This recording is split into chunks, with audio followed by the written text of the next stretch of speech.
Hi, I'm Don from DonDronesOn. In this video, I'm going to go over every one of the 125 rules in the 2025 Canadian RPAS regulations in excruciating detail. Oh my God. Sorry? That's going to be too boring? And it'll take 6 hours? Yeah, you're right. Let me try that again. Hi, I'm Don from DonDronesOn. In this video, I'll give you an overview of the 125 rules in the 2025 Canadian RPAS regulations and focus in on the main operating rules you need to know. Does that sound better? Okay, let's get started.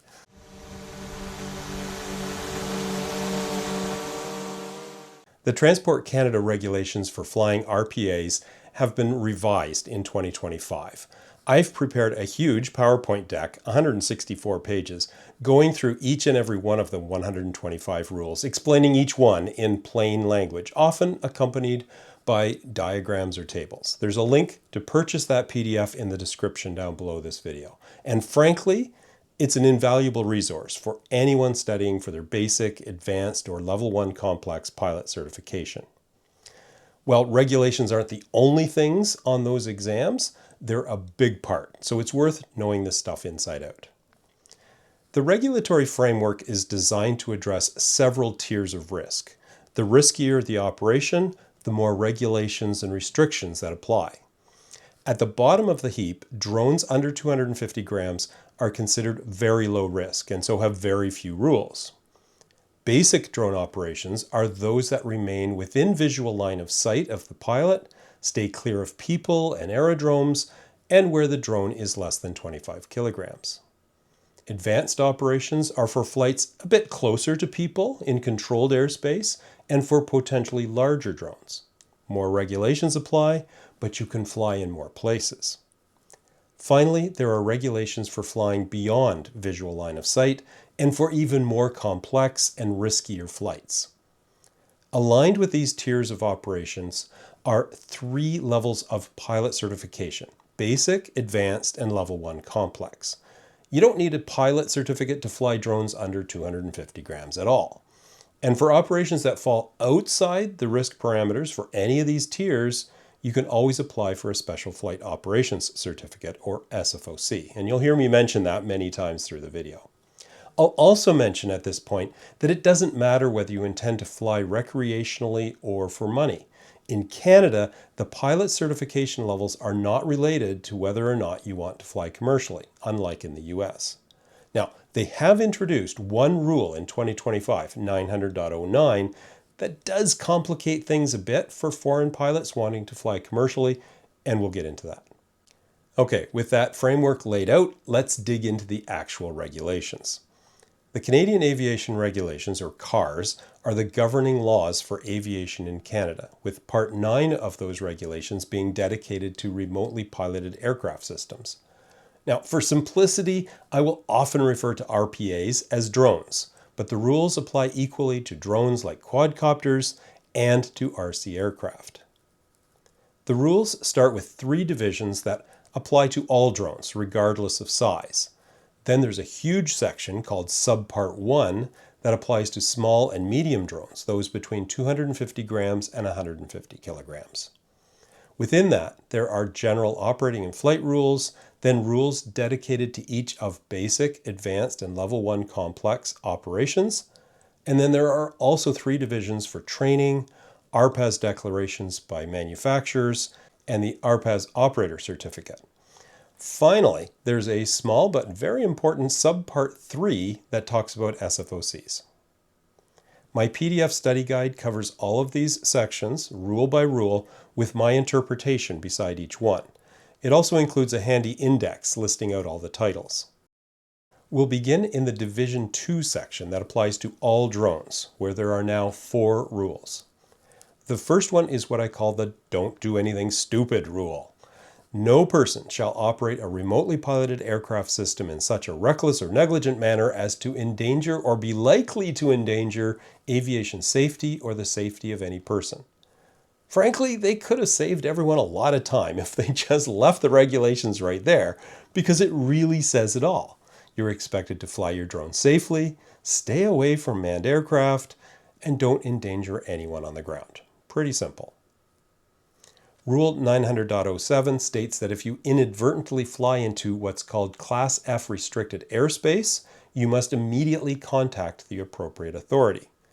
Class F restricted zones are defined around key government sites like Parliament Hill, some congested places like Niagara Falls, major prisons, and military sites. The agency to call is defined in the Designated Airspace Handbook and is listed in the Drone Pilot Canada app. The third general rule is 900.08. This one says you have to stay out of emergency security perimeters established by a public authority, unless of course you are saving a life or you happen to be a first responder. The rule is a bit vague about how to be able to identify such a security perimeter, so good judgment is required here. In the case of wildfires, there is a general prohibition that applies to all aircraft, including drones, that says you must stay 9.3 kilometers or 5 nautical miles away from the perimeter of a wildfire. Finally, an unusual general rule, new in 2025, 900.09, states that you must be a Canadian permanent resident or an employee of an RPAS operator company in order to fly a drone commercially, even for drones under 250 grams. So for example, if you're a foreign student in Canada for university, you can't have a side hustle doing real estate shots with your Mini 4 Pro. Now there's a couple of exceptions, but generally you need to be Canadian. The registration rules in Division 3 apply only to drones over 250 grams, but for some reason they put them in this subpart that applies to all drones. Whatever, let's go through them. Rule 900.13 states that all drones over 250 grams must be registered. The one exception is if you're flying under an SFOC, probably because you're a foreign pilot. In that case, your SFOC number is considered your registration number. Rule 900.14 says you must put that registration number on your drone in a clearly visible location. I recommend you also put your name and phone number on your drone, but that's just me. 900.15 states that you must be a Canadian citizen, permanent resident, or Canadian company in order to register a drone, and you must be at least 14 years old. Visitors to Canada must apply for an SFOC to fly any drone over 250 grams. Rules 900.16, 17, 18, and 19 are pretty simple, so I'll skip over those. Rule 900.20 says that you must have a hard or soft copy of your drone registration certificate easily accessible during your flight. Okay, now we get to the subpart 1 section, the rules that apply to all drones between 250 grams and 150 kilograms. The first one is 901.11, visual line of sight, or VLOS. This rule states that you must keep your drone in sight either directly as the pilot or via a visual observer or spotter. You are allowed to look away from the aircraft for short periods of time to check the controls or maybe line up a shot on the camera, but you are expected to fly mostly by watching your drone. And the perhaps hidden element of this rule is the fact that if you're flying an FPV drone, where the pilot has on FPV goggles, a spotter is mandatory in order to keep the drone in visual line of sight. Now there's 2 exceptions to the VLOS rule for holders of the advanced pilot license: sheltered operations and extended VLOS, and I'll discuss those rules later. And of course, the Level 1 Complex Pilot Certificate is mostly for flying beyond visual line of sight, and of course you could apply for an SFOC for flying beyond visual line of sight as well. 901.13 is easy. Just stay in Canadian airspace, unless, of course, you have one of those SFOCs. 901.14 is important. Basic pilots cannot fly in controlled airspace. If you have your advanced or level 1 complex certificate, you can, but you also need a drone approved for flying in controlled airspace and authorization via the NavDrone app. And 901.15 says if you accidentally fly into controlled airspace, you need to contact air traffic control right away. 901.16 is pretty straightforward. If the safety of aviation or people is endangered or likely to be endangered, stop immediately. In my opinion, this rule should also apply to drones under 250 grams. 901.17 is a fundamental rule. Drones must always yield to manned aircraft, airships, gliders, and balloons. Strangely, the rule doesn't say to yield to rockets or kites, but I would think you should get out of the way of them as well. And if yielding to manned aircraft wasn't quite enough, Rule 901.18 says it again. You can't fly close to another aircraft such that you risk collision. And this would include flying close to another drone or RC aircraft, unless it has been coordinated in advance. Now we turn to the crew. 901.19 is critical to understand, including additional interpretation statements in the Aeronautical Information Manual, or AIM. The pilot and crew cannot consume any alcohol for 12 hours before a flight, which is the same for manned aircraft pilots. You also cannot be tired or using any drug that could impair your faculties. The AIM says no cannabis use within 28 days of flying. Visual observers. Rule 901.20 has various connotations that make it appear on exams frequently. So let's figure it out. First of all, a visual observer is defined as a trained crew member who assists the pilot in ensuring the safe conduct of a flight under visual line of sight. The visual observer, often referred to as a spotter, is expected to be watching the drone and surrounding airspace for conflicting air traffic and for anything else that may cause the drone to become a hazard to aircraft or people on the ground.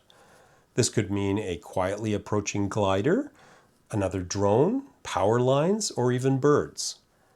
Critical to their job is the ability to communicate quickly and effectively with the pilot. This communication can be direct via voice or electronically over a radio device, as long as that radio link is reliable. A person can be a visual observer for only one drone at a time, and the spotter cannot be operating a vehicle, boat, or aircraft. They can be in a car or in a boat, but they can't be the driver of those things while performing their visual observer duties. Unless the pilot is unable to maintain visual line of sight to their drone, a visual observer is, of course, optional. 901.21. Well, the pilot is the boss. 901.22. Carriage of persons. This rule used to refer to living creatures, but in 2025 was changed to people. You need an SFOC to carry people with a drone. And strangely, other living creatures are no longer mentioned in the rules anywhere, which suggests it's okay, although probably unwise. Rule 901.23 enters into the realm of flight operations. Pilots are expected to have, use, and follow a set of procedures. Normal operating procedures are required for a pre-flight check, takeoff or launch, and approach, landing, and recovery. Emergency procedures are required for all of the scenarios listed here, including a new one in 2025 for detection and avoidance of conflicting air traffic and other hazards. By the way, Drone Pilot Canada comes with default procedures for all of these, and they can be tailored for your own needs.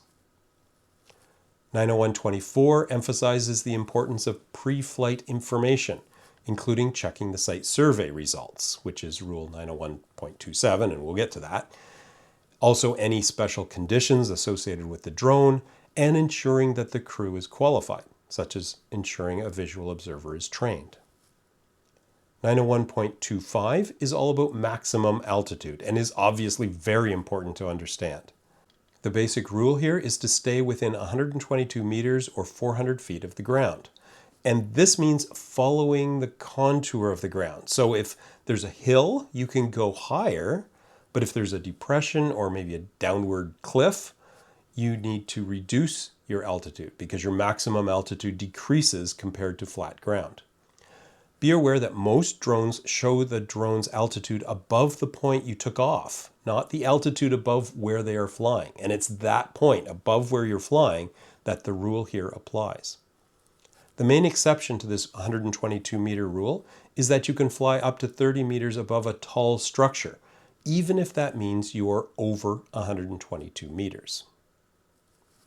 901.26 is about proximity to people, despite its weird title, horizontal distance. And like many of the rules, it's written in a weirdly confusing way. So hopefully this table will help you. First of all, the term bystander. This is someone who is not part of the drone operation, like someone who happens to be in the area and is either unaware of the drone or has not agreed to the risk of being near it. The class of drone on the left here breaks down into 3 weight classes: sub 250, small, and medium. And then whether or not they are approved based on standard 922 for flying near bystanders or over bystanders. For sub 250 gram drones, there are no distance limitations other than, well, not being reckless. If you have your basic pilot license, you need to stay 30 meters away from bystanders. If you have either your advanced or level 1 complex license and you're flying within visual line of sight, the distance you need to stay back depends upon the drone weight and its approval rating. The most common case is a small drone, approved for flying near but not over bystanders. For that case, an advanced pilot must stay back 5 meters or 15 feet. Before every flight, you're required to conduct a site survey, according to Rule 901.27.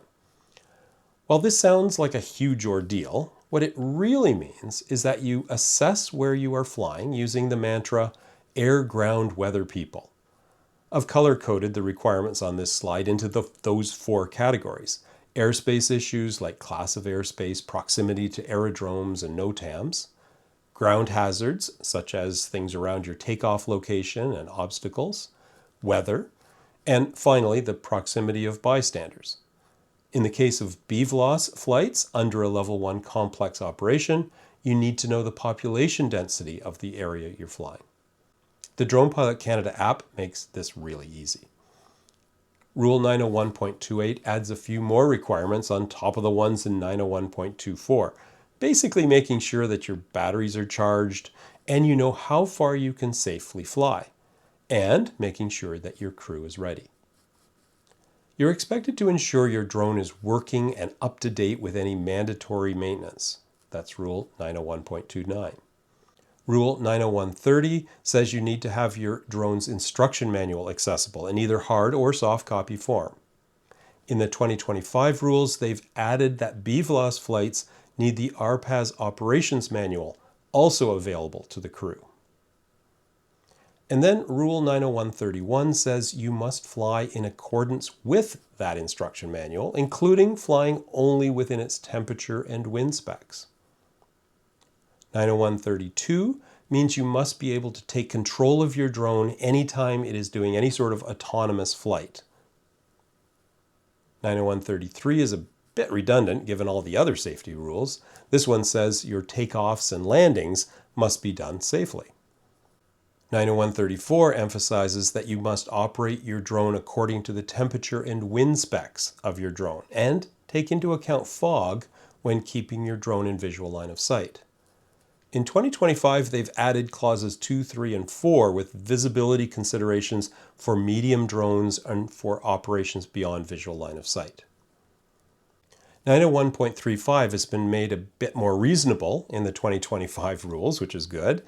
You still can't fly in icing conditions, but the prohibition from having any snow on your drone is now limited to snow adhering to critical surfaces. 901.36 says you can fly in formation with other drones as long as you prearrange it. 901.37 states that the pilot cannot be operating a vehicle, boat, or manned aircraft while flying a drone. This is the same as for a visual observer in Rule 901.20. FPV goggles. Rule 901.38 says, amongst other things, that you need a spotter when you are flying with FPV goggles. But the way the Clause 2 is written, any normal controller with a camera view is also considered a first-person view device. In practice, they really mean that you must primarily fly by viewing your drone directly and only looking at the camera view occasionally. It's interesting to note that you can fly with an FPV device if you meet the other requirements for VLOS flight as a level 1 complex operation. Now they've squeezed Rule 901.38.1 in here to say that you need flashing lights on a drone when flying beyond visual line of sight. Flying at night is permitted as long as you have lights and you can see them. You can fly up to 5 drones at a time if your system is designed for that. That's Rule 901.40. Rule 901.41 is important, advertised events. An advertised event is any outdoor event that is advertised to the general public, including concerts, festivals, markets, parades, or sporting events. Transport Canada has said even a school soccer game could be considered an advertised event. To fly at such an event with any drone, even a sub 250 gram drone, requires an SFOC. If you don't have an SFOC, you must stay 30 meters outside the boundary of the event or 30 meters away from any participants if there is no obvious boundary, such as maybe a fishing tournament, for example. 901.42 is an easy and sensible rule. You can't hand over control of a drone to someone else unless you've discussed it beforehand. You can't carry hazardous materials or weapons on your drone unless you have an SFOC, Rule 901.43. If you have a flight termination system, including just turning off your drone, you can use it only if it is safe. You're not allowed to have an emergency locator transmission, ELT, on a drone. 901.46 doesn't affect too many folks unless air traffic control insists that you have a transponder on your drone. I've never heard of this happening, by the way. Rule 901.47 is quite important because it defines the main restrictions around aerodromes. First of all, you can't interfere with aircraft in normal traffic patterns, such as circuit patterns, when you fly near any aerodrome listed in the Canada Flight Supplement or Canadian Water Aerodrome Supplement. These documents list out all registered, certified, and military aerodromes in Canada. Next, the rule says if you have your basic license, you must stay 5.6 kilometers away from any airport, which is defined as a certified aerodrome, and 1.9 kilometers away from a heliport, which is a certified helicopter pad. Note that most hospital helipads are, in fact, certified. For advanced pilots and level 1 complex pilots flying VLOS, you can fly near certified aerodromes, but are expected to coordinate with the operator and follow their procedures per Rule 901.73. Level 1 complex operations beyond visual line of sight must stay 9.3 kilometers away from any aerodrome in the CFS or WAS. Finally, all drone pilots need authorization to fly within 5.6 kilometers of a military aerodrome. 901.48 states that you must keep flight logs for all flights and maintenance logs for all repairs, modifications, or other maintenance done on your drone. 901.49 says you must stop your flight and ensure corrective actions are taken to prevent recurrence if your drone has hit or injured anyone. It may be if it's crashed or has been lost. You don't have to report these if they're minor, but you're expected to record these incidents. Now, it's weird that it's not mentioned here or in any other RPAS regulations, but you are required to report serious accidents to the Transportation Safety Board, specifically if your drone was over 25 kilograms, if someone was killed or seriously injured, or if your drone of any size hits a manned aircraft. 901.50 allows you to drop objects from a drone as long as you're not creating a hazard for people or property. 901.51 is a new requirement in 2025 that relates to drones approved for various advanced or level 1 complex operations. Basically, this rule makes it a legal requirement for pilots to report problems to manufacturers related to the drone's capabilities tied to that standard 922. So there we go. That wraps up the 41 general operating and flight rules that apply to all drones between 250 grams and 150 kilograms. Next, we'll look at the specific rules related to basic, advanced, and level 1 complex operations. Fortunately, there aren't nearly as many. 901.53 defines basic operations as flights that are using drones between 250 grams and 25 kilograms, which we call small RPAs, within visual line of sight, in uncontrolled airspace, and more than 30 meters from bystanders. If you have your basic pilot certificate, those are the main restrictions you are under, other than, of course, all the general rules that we just covered. The rest of the regulations in this section are related to getting your basic pilot certification, exam rules, and some recency requirements. These are not complicated, so I'll leave it to you to get into the details if you need to. My basic study guide video covers all of this. One thing I will mention that is new in 2025 is that a drone pilot with any level of certification can supervise a flight taken by someone without a license. So you're finally able to train someone on actual flying of a drone or let someone try out your drone without them needing a license. That's a good addition. Moving on to Division 5 of Subpart 1, we begin with a definition of advanced operations, which has become massively wordy due to the introduction of medium drones, those between 25 kilograms and 150 kilograms.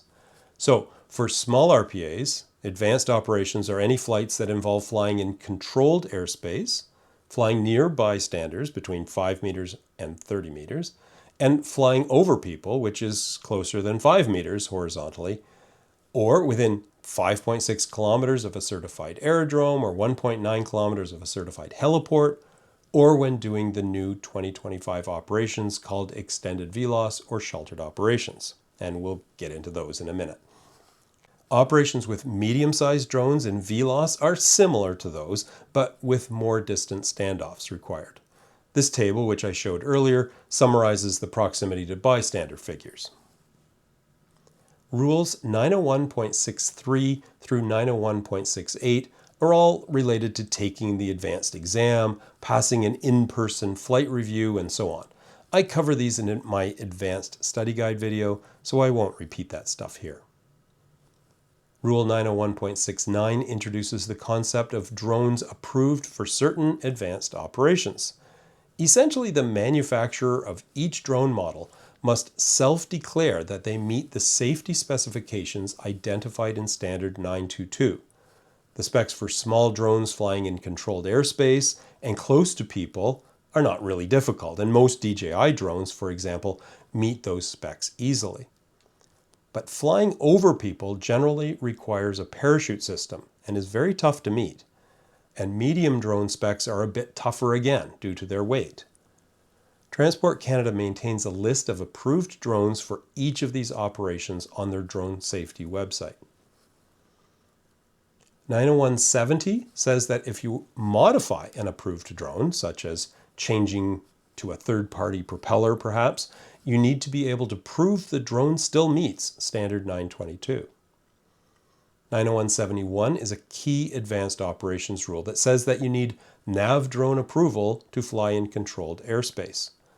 Note that controlled airspace is around most major airports and can often cover a large percentage of the cities that they're serving. 901.72 says you must comply with air traffic control instructions when flying in controlled airspace. Simple and a good idea. 901.73 states that when flying near certified aerodromes, you must comply with the aerodrome's established procedures. Now, in practice, this means you need to contact the aerodrome's operator in advance of each flight. 901.74 introduces two special types of operations that I mentioned before. These are for advanced pilots. They're new in 2025. Basically, very low-risk operations beyond visual line of sight. This rule covers both extended VLOS and sheltered operations, but it really must be read in the context of the definitions for those two types of flights. So it's way simpler to just summarize in two diagrams instead. Extended VLOS is used when flying far away from the pilot, up to 3.7 kilometers. Under this scenario, you can fly beyond normal visual line of sight as long as you have a spotter who has at least their basic certification and can maintain sight of the airspace where the drone is operating. Now, I have a separate video that gets into all the details on this. Sheltered operations are flights behind a structure such as a building, as long as you stay close to that building and 30 meters away from bystanders. You don't need a spotter for this one. Again, I have a video dedicated to going into the details. Rule 901.75 states the visual observer requirements for that extended VLOS operation. Wow, that's it for advanced operations. Let's move on to Level 1 complex. Level 1 complex operations are defined in 901.87. Essentially, they are operations beyond visual line of sight in uncontrolled airspace only and where population densities are relatively low. The Transport Canada population density definitions, unfortunately, are very confusing because they kind of overlap. This diagram may help a lot. The green area with the cow denotes rural areas, for example, with population densities less than 5 people per square kilometer. The lighter blue section is what is defined as sparsely populated, with between 5 and 25 people per square kilometer. The dark blue is more heavily populated, with more than 25 people per square kilometer. BVLOS flights with small RPAs have to stick to areas below 25 people per square kilometer. So outside of the dark blue areas, outside of the yellow dashed line that I show here. Medium RPAs have to stay 1 kilometer away from any of the blue zones.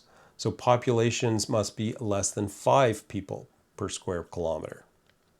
These population density figures are defined by Statistics Canada data and are shown in Drone Pilot Canada and the NRC Drone Site Selection Tool.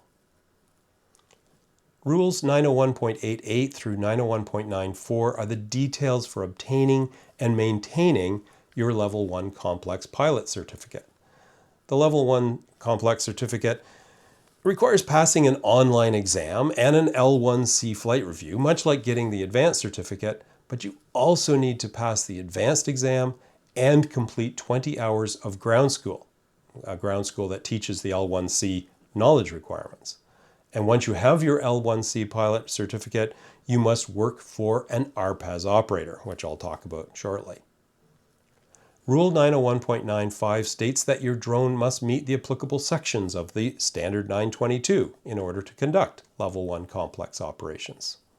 They do offer 1 point of leniency if you have a spotter. And of course, if you modify a drone that meets Standard 922, you must be able to prove it still meets the specs. Division 10 consists of 10 rules related to becoming a flight reviewer, conducting flight reviews, and some specifications related to ground schools. The rules and my interpretations are in the study guide PDF, but I'll leave those to the serious student. And I won't get into the details of Division 11 either. This one deals with manufacturers' declarations to that Standard 922. What the manufacturers need to do with regard to service difficulty reporting systems, annual reports, documentation, and other records. Next is Division 12, focusing on the RPAS Operator Certificate. And there's only one more division after that, so hang in there.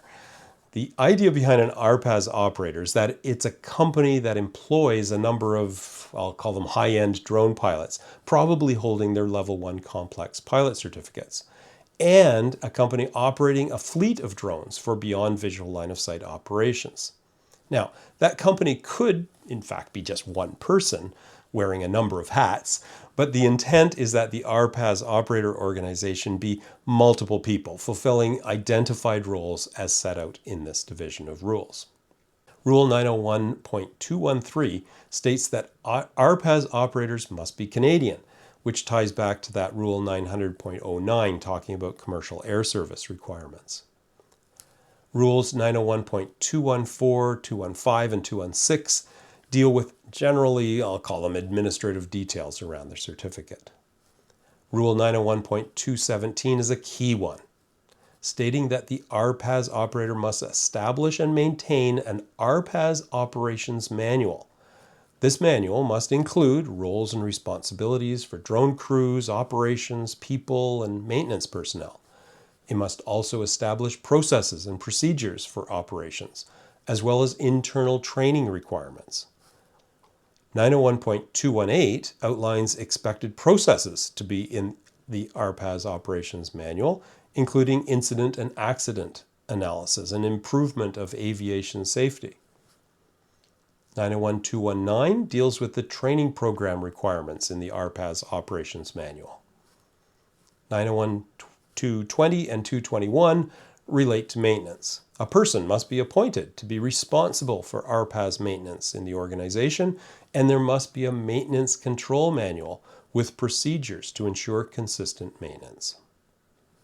901.222 simply states that a pilot in command must be designated for each Level 1 complex operation. And finally, Regulation 901.223 provides a very, very long list of records that an RPAS operator must maintain and the retention period for those records. The final division of the Part 9 RPAS rules is set aside in its own little subpart. Subpart 3, Special Flight Operations. Basically how exceptions to the rules are authorized. Rules 903.01 and 903.02 provide a very long list of flight conditions that require a Special Flight Operations Certificate, or SFOC. SFOCs are obtained by submitting an application and supporting documentation to Transport Canada in advance of your operation. And there's a fee associated with an SFOC application that's based upon its complexity. Now, this table summarizes the various SFOC conditions, their deemed complexity levels, and the application fees as of 2025. Note that if your application includes 2 or more medium conditions, it's considered a high complexity operation. Now, it's not stated in the regulations, but one way to contain your SFOC costs for things like advertised events would be to qualify for a standing SFOC, after which time only one application fee is applied annually for any number of advertised events. Just a quick tip to save you money. Regulation 903.02.01 indicates that you can amend an SFOC application. There may be a fee for that change. And finally, Rules 903.03 and 903.04 are some administrative details. Oh my God, we're done. So there are 125 rules in all, with a full quarter of them in that general operating and flight rules section. If you're interested in the PDF version of the slides that I've shown and a few slides that I skipped over, there's a link in the description down below this video. Thanks for sticking it out to the end. Safe and happy flying.